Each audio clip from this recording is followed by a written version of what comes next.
Hello, this is John from Fitness Trek, and I would like to share with you a presentation I recently did titled The Hard Truth: How I Lost 75 Pounds in 8 Months. Essentially, this is a story about how I refocused my life around health and fitness. Before I begin, I need to give a quick disclaimer. This is a story about how I lost 75 pounds. While the methods I use work for me, they may not work the same way for you. Please consult with your physician before beginning any diet or exercise routine.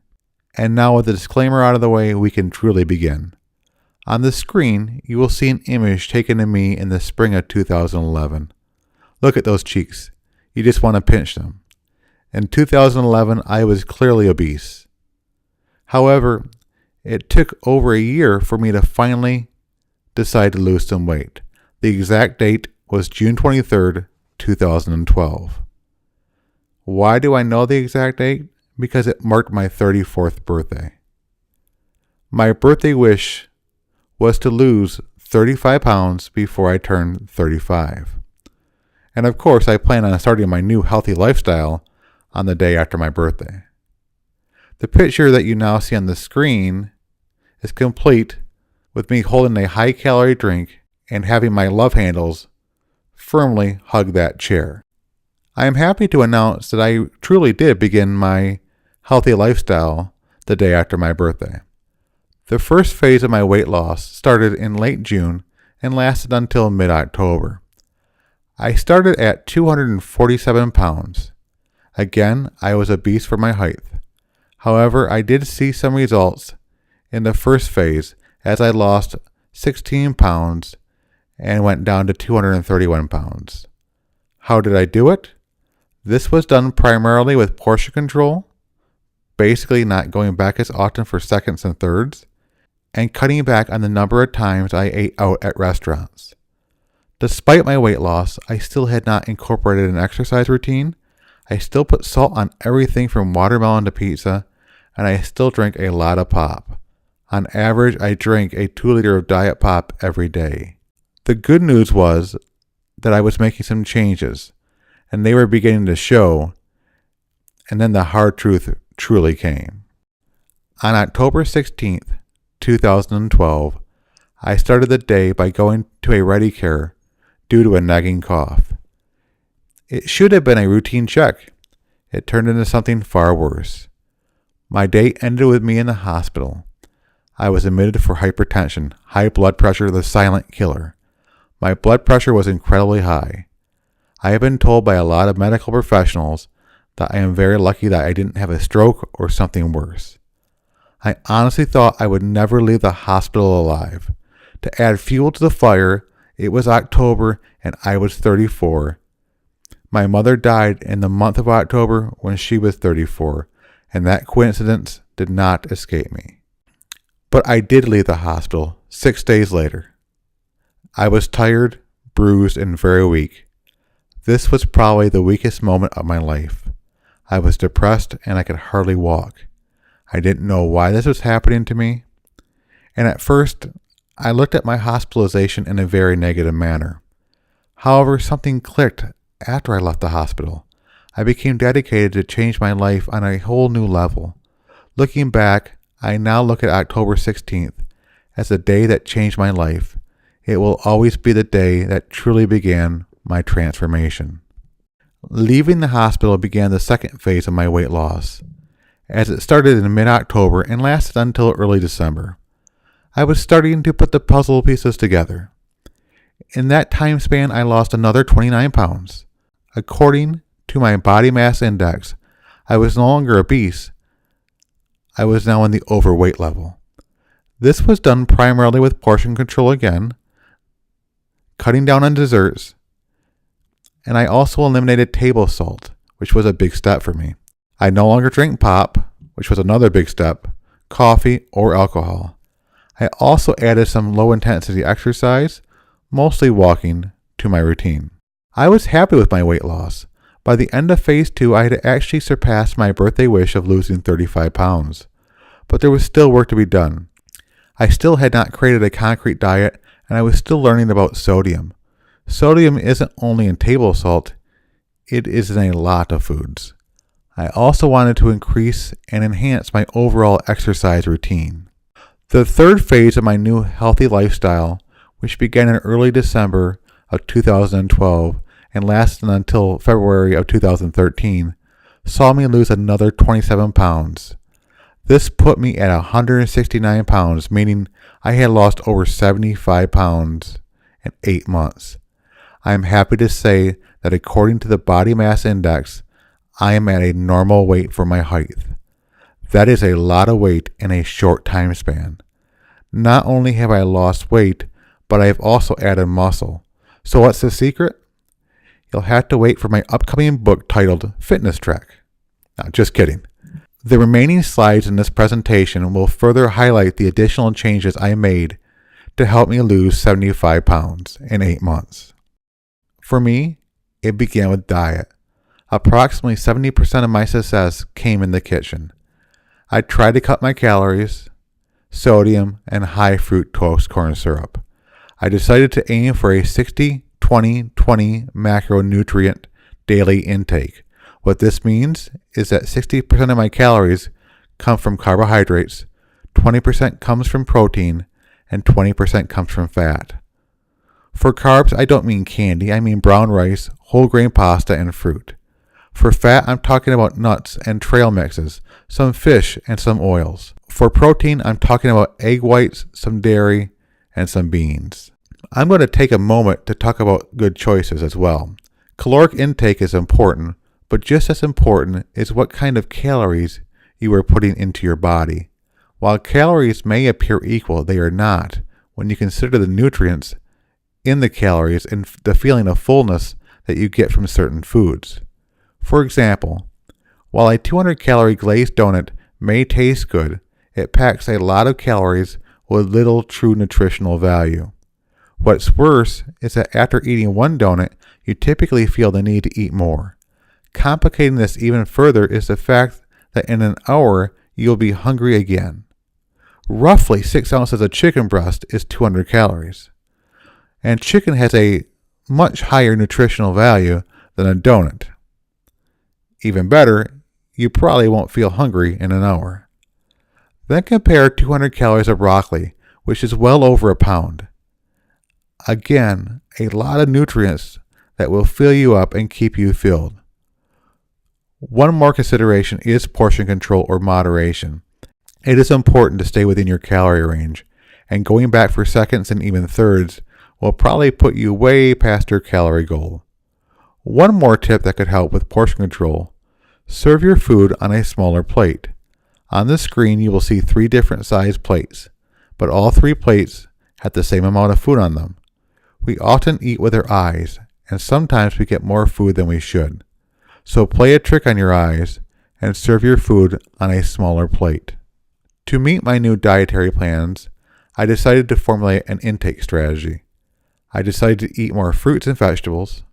At one time, I would be lucky if I even had 1 serving of fruits and vegetables. Now, I eat multiple servings of these tasty and nutrient-filled foods.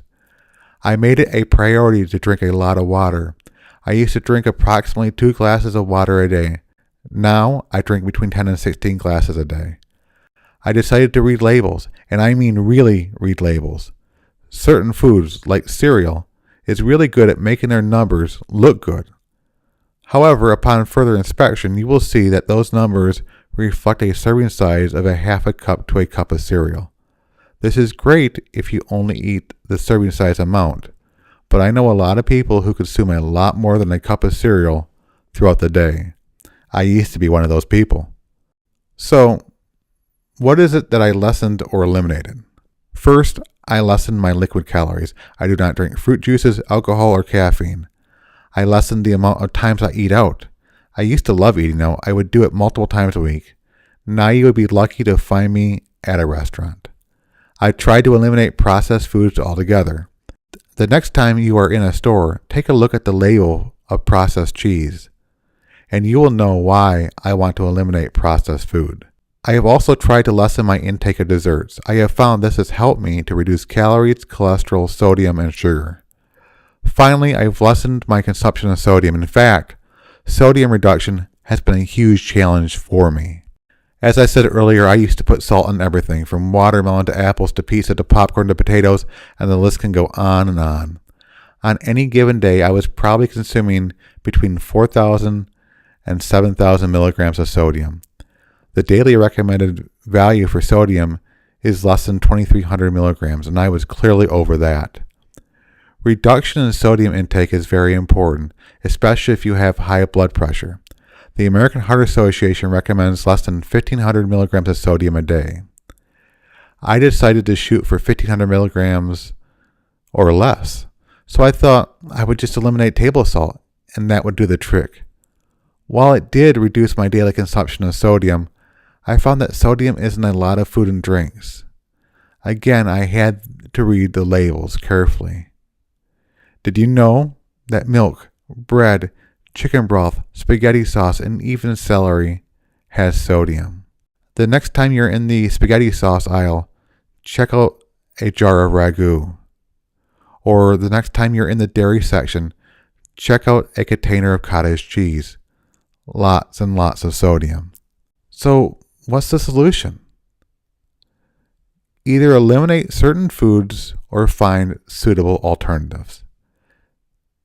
Instead of using ragu, I use Trader Joe's no salt added marinara sauce, which is a great reduction in sodium per serving. Instead of eating regular cottage cheese, I eat Lucerne no salt added cottage cheese, again a tremendous reduction in sodium. Another vital piece of my sodium strategy is to have go-to foods in a pinch. For example, I love brown rice and old-fashioned oatmeal, both of which don't have any sodium. I am very proud to say that I haven't consumed more than 1,500 milligrams of sodium in a day for over 3 months now, and in fact, most of those days I even fall below 1,000 milligrams of sodium. Again, I have cut sodium due to my high blood pressure, which had to become part of my dietary strategy.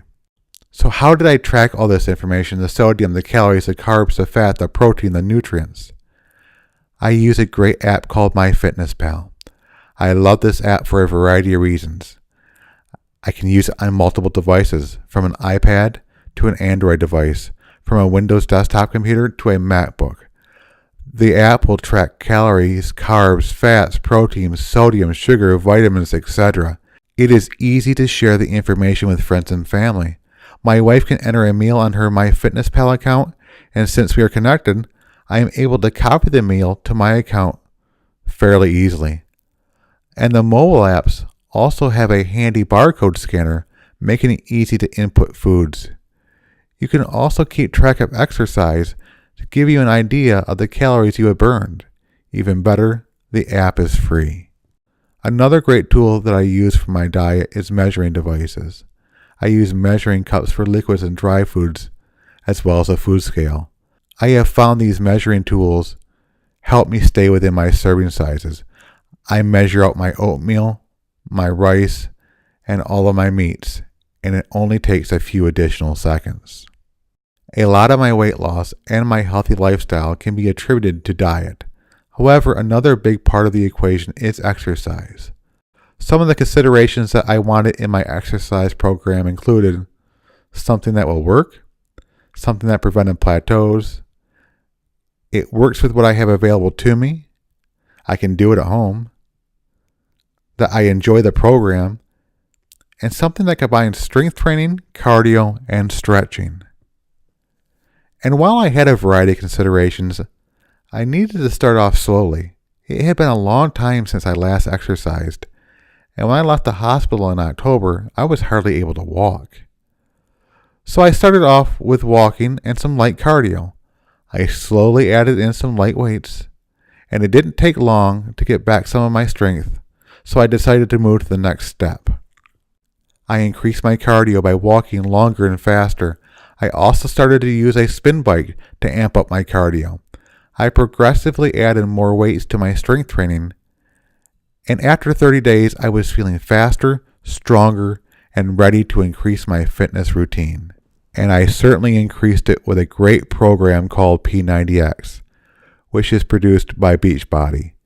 You have probably seen the infomercials on TV, and I'm kind of sad to say that I actually owned the program for 2 years before I even used it. But finally, on the last day of 2012, I started P90X. And do you know what happened after the first week? I was sore. But I love the program. It combines strength training with cardio, with stretching, which is what I was looking for. It's a great getting back to basics workout, and I can do it at home. Believe me, the program works as long as you work. Let me share some of my results from the first 8 weeks of the program. I lost 24.5 pounds. I lost 3.75 inches from my waist, and my body fat percentage decreased by over 3%. These are some great results, and I still have 5 weeks left in the program, and I'm really looking forward to those 5 weeks. Diet and exercise are essential, but there are some hidden or sometimes forgotten factors as well. I am a very motivated person. I have to be in order to get up at 5 a.m. in order to work out. My wife and kids motivate me. My high blood pressure motivates me. But perhaps most importantly, I motivate myself. I want to be healthy. I want to be fit. I want to enjoy my life. And I want to live a long and happy life. That is what motivates me. What motivates you? It can be a variety of factors, but motivation needs to be there to eat healthy, to show up, and to bring it on a consistent basis. Your motivation can get you through a lot, such as food cravings or simply not wanting to exercise. Motivation is a key in health and fitness. Discipline is another key component. Discipline will help you plan your daily menu in order to accomplish your dietary goals. Discipline will help you with exercise. Pick a plan. There are a lot of plans out there, from P90X to Insanity to the Spartacus routine, and so on. A plan will give you focus when you exercise. Discipline also applies to doing the exercises correctly. Proper exercise form is about feeling better, not getting hurt. Discipline is also needed to get proper rest. Try to sleep at least 7 hours a night. I personally prefer 8 hours of sleep. Motivation, along with discipline and time, will make routine a habit. Studies show it takes 21 days to create a habit. Can you be disciplined for those first 21 days and after? At this point, I have entered into another phase of my transformation.